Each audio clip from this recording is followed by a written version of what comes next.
मतलब जीवन भर का पछतावा हो जाता है, प्रॉफिट भी हो सकता है या बहुत बड़ा आपका लॉस। ये बात तो है कि जजमेंट पावर के लिए ही ये बुद्धि और कि मन इधर भाग रहा है, बुद्धि इधर भाग रही है। तो लोग कहते हैं तुम्हारी बुद्धि भ्रष्ट थी क्या? मन में उनको सही पता भी नहीं है कि बुद्धि क्या काम करती है और मन क्या काम करती है। बुद्धि एक सही जजमेंट नहीं दे पाती। जजमेंट हमें ओम शांति। साथियों, एक बार फिर से स्वागत है हमारे इस यूट्यूब चैनल में। और जैसा कि आपको पता है, हम अपने हर वीडियो में नए नए प्रश्न लेकर आते हैं आपके लिए।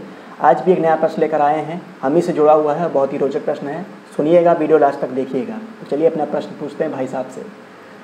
भाई साहब, आज का मेरा ये प्रश्न है कि अक्सर लोग कहते हैं कि हमारा मन बुद्धि इधर उधर भटक जाता है, लेकिन इसके क्या पहचान है कि हमारा मन और बुद्धि सही दिशा में चल रहा है, सही काम कर रहा है? इसके बारे में आज कुछ बताइए। मन बुद्धि अगर सही दिशा में है या ठीक है तो पहचान तो बहुत स्पष्ट है कि आपकी उस व्यक्ति के निर्णय शक्ति बहुत अच्छी होगी। मतलब डिसीजन पावर। जी, डिसीजन पावर। और वो डिसीजन पावर बहुत तेज होगी। मतलब कोई प्रॉब्लम मान लो आई आपके पास व्यवहारिक जीवन में, घर परिवार में या कार्य समाज में, कुछ डिसीजन और ऐसा आया है कि आपको तत्काल करना है। हाँ। आपके पास टाइम नहीं है और बहुत बड़ा डिसीजन, आपके उस डिसीजन से बहुत बड़ा प्रॉफिट भी हो सकता है या बहुत बड़ा आपका लॉस हो सकता है, बहुत बड़ा। उस वक्त जानते हैं जब ये चीज़ें रख ली जाती है आपके सामने एक निर्णायक शब्द देने के लिए कि आपके पास अल्प टाइम है, जैसे एग्जामिनर एग्ज़ाम लेता है, तो ऐसे परिस्थितियाँ जीवन में जो आती हैं वो एग्ज़ाम ही है। और जैसे कि हम देख सकते हैं कौन बनेगा करोड़पति में भी जो प्रश्न पूछा जाता है उसका तुरंत जल्दी उसे उत्तर देना होता है। तो कौन कर पाता है? जिस व्यक्ति के अंदर हड़बड़ाहट है, घबराहट है, हाँ। ये जिसके अंदर उत्पन्न होता है ऐसे परिस्थितियों में, तो वो हड़बड़ाहट में, घबराहट में, भय में वो गलत डिसीजन उसकी मन बुद्धि दे देती है और परिणाम बहुत बड़ा भुगतना पड़ता है। उस सालों साल जीवन भर भी भुगतना पड़ सकता है उसके परिणाम। मतलब जीवन भर का पछतावा हो जाता है। जी। और जिसके मन बुद्धि सही है उसके अंदर पहले बताए शांति और निर्भयता, स्थिरता, माइंड में हर चीज़ उसका एकदम शांत, स्थिर और निर्भय होगा और एक सही निर्णय ऑटोमेटिक उत्पन्न होगा, ले पाएगा वो और तुरंत वो निर्णय देगा। और जो निर्णय देगा वो सफल होगा हर हाल में।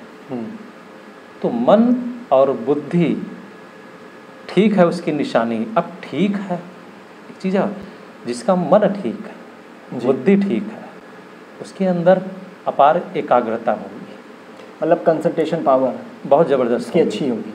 आज समाज में जो कहा गया है कि गृहस्थ व्यवहार है ना, गृहस्थी जीवन, अच्छा, या संसार पूरा जो चल नहीं पा रही है, डिसीजन बहुत रॉन्ग है लोगों का। घर परिवार में घर टूट रहा है ना, माताएं बहनें आपस में ही घर परिवार में हो रही है सब। तो वो सब क्या है? डिसीजन पावर, व्यवहारिक जीवन नष्ट होता जा रहा है। ऐसा लगता है जैसे आप बैल की गाड़ी पर 1000 कुंटल बोझ लाद के 2 बैल के सहारे उसको ढकेल के और जल्दी पहुंचाना है और रास्ता बहुत ख़राब है। आप कैसे पहुंचा पाएंगे? नहीं पहुंचा पाएंगे। तो गृहस्थी क्या हो गई? बैलगाड़ी। हाँ, बिल्कुल सही बात। अब उसको चलाने के लिए ऐसी परिस्थितियों में क्या चाहिए? एक सटीक, शांत और निर्भय, दृढ़ संकल्पी माइंड, मन बुद्धि चाहिए। बुद्धि बहुत स्वच्छ हो, पवित्र हो, क्योंकि बुद्धि ही मन को कंट्रोल कर पाएगी। जब चुनौती वाली हमारे पास समस्याएं थोड़ी सी भी आती है तो मन बहुत जल्दी बेचैन होता है। हाँ, ऐसा है। मन निर्भय और भागने लगता है, क्या करूं क्या ना करूं। उस हड़बड़ाहट में हमारे सब कुछ फेल हो जाते हैं। और बुद्धि एक सही जजमेंट नहीं दे पाती। जजमेंट हमें देती कौन है? बुद्धि देती है, मन नहीं देता। अच्छा, लोग इसी में कंफ्यूजन में रहते हैं। बुद्धि और मन में उनको सही पता भी नहीं है कि बुद्धि क्या काम करती है और मन क्या काम करता है। तो लोग कहते हैं तुम्हारी बुद्धि भ्रष्ट थी क्या? हाँ, बोलते हैं। तुमसे कैसे गलत हो गया? बुद्धि को कहा गया बुद्धि भ्रष्ट थी क्या? क्योंकि कोई भी चीज़ निर्णायक काम है बुद्धि का। अर्जुन को दिखाया महाभारत में, 1 सेकंड का ही काम था। कितने बड़े योद्धाएं, कितने लोग बैठे हुए थे, किसी ने भी उस मछली की आंख में तीर का निशाना नहीं लगाया। अर्जुन क्यों लगाया? अभ्यासी था। वो अभ्यासी था और उसने एकाग्रता का और निर्णय शक्ति का उसने बहुत अच्छा अभ्यास था, क्योंकि जीवन को भी सफल चलाने के लिए एक सही लक्ष्य और सही टाइमिंग का सेट होना बहुत ज़रूरी है, क्योंकि वो मछली ऐसे से चल रही थी, उस रफ्तार में आपको उसकी आंख पर निशाना लगाना है। कितनी बड़ी चुनौती है। इसके लिए कितना स्थिर माइंड, कितना शांत मन और कितनी बुद्धि की और मन की दोनों का तालमेल, ऐसे बैलेंस होना जरूरी था, जिसे हम कह सकते हैं जजमेंट पावर। जजमेंट पावर, तभी जजमेंट पावर हो पाता है। आज मनुष्य का जजमेंट पावर गड़बड़ है, क्योंकि मन इधर भाग रहा है, बुद्धि इधर भाग रही है। मन, सही बात है। आप बुद्धि लगा के बैठे हो, बुद्धि को एकाग्र कर रहे हो पढ़ने के लिए, लेकिन मन कहीं और मजा ले रहा है, और आप मुंह से रट रहे हो, याद नहीं हो रहा है। मन कहीं और रस ले रहा है किसी पुरानी ख्यालात में, मन मोबाइल में लगा हुआ है, कहीं भी कुछ भी लगा हुआ है, उस रस में वो घूमा। तो भगवान कहता है ये भी किसके पास ये पावर आती है?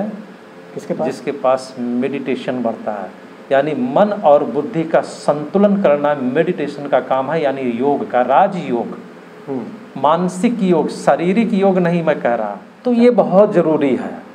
अब बुद्धि को साफ करने के लिए शुद्ध अन्न की आवश्यकता है।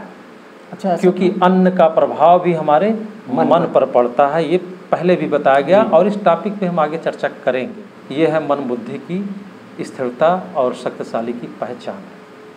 ये बहुत ही अच्छे से भाई साहब ने जैसे कि आज एक्सप्लेन किया दोस्तों, कि जो मन बुद्धि जैसा कि इधर उधर भागता रहता है, और जजमेंट पावर, सबसे पहली बात तो है कि जजमेंट पावर के लिए ही ये बुद्धि और मन को बनाया गया है। और इन जो वेग से जो एक घोड़े दौड़ रहे हैं हमारी बुद्धि के, हमारे मन के, उसको जिसको कंट्रोल कर लिया, और कंट्रोल करने के बाद अगर आप जो भी डिसीज़न लेंगे बहुत ही सही डिसीज़न ले पाएंगे।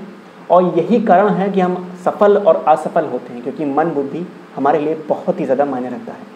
और आज आशा करते हैं आपको ये वीडियो से कुछ बातें समझ में आई होंगी। अगर अच्छी लगा हो हमारा वीडियो तो लाइक कर दीजिए, शेयर कर दीजिए, हमारा वीडियो, हमारा चैनल सब्सक्राइब करिए। और अब आपसे मिलते हैं अगले वीडियो में एक नए टॉपिक के साथ, क्योंकि हमारा चैनल इसी पर चल रहा है, इसी राह पर चल रहा है। नए नए आपके लिए हम प्रश्न लेकर आए हैं। और तब तक के लिए ओम शांति।